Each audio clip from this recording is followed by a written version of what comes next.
संतोष देशमुखांच्या हत्येचं धस यांच्याकडून राजकारण होतोय असा आरोप लक्ष्मण हाके यांनी केले। दमानी यांनी बीडमधल्या अधिकाऱ्यांची जात काढली असंही हाके म्हणालेत। लक्ष्मण हाकेंनी धस आणि दमानिया जरांगेंवर सडकून टीका केली आहे। पोलीस सराटीमध्ये गोळीबार झाला।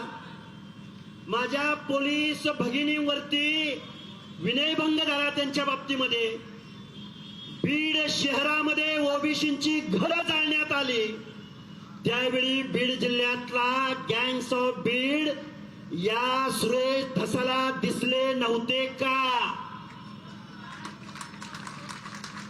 त्यावेळी बीड जिल्ह्यामध्ये किती पिस्तुली सरकारनं दिल्या याची माहिती सुरेश धसांना नव्हती का? सुरेश धस नावाचा माणूस स्वतःच्या राजकारणासाठी स्वर्गीय संतोषभाई देशमुखांच्या हत्येचं राजकारण करतोय। एक अंजली दमानिया नावाची एक सोशल वर्कर बीड मध्ये आली, बीड मध्ये, आणि त्या काय म्हणाल्या की बीड जिल्ह्यामध्ये वंजारी जातीचेच अधिकारी आहेत।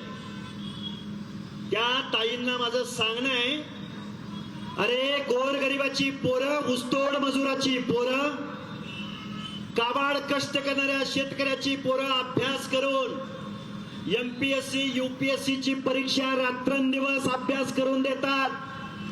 पोटाला चिमटा घेऊन ते अधिकारी झाले।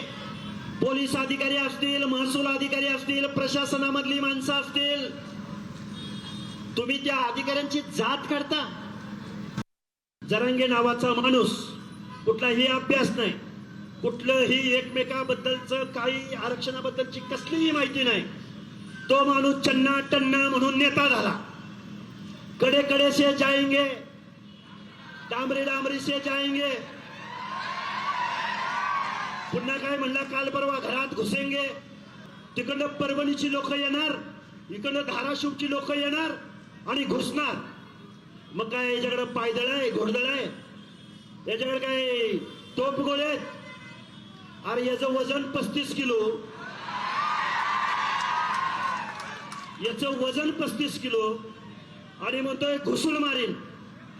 मला वाटतंय या लोकांच्या, हे बघा काय झालं, चन्ना टन्ना म्हणत होता त्यावेळी त्याची चन्ना टन्नाची जागा घेतली अण्णानं।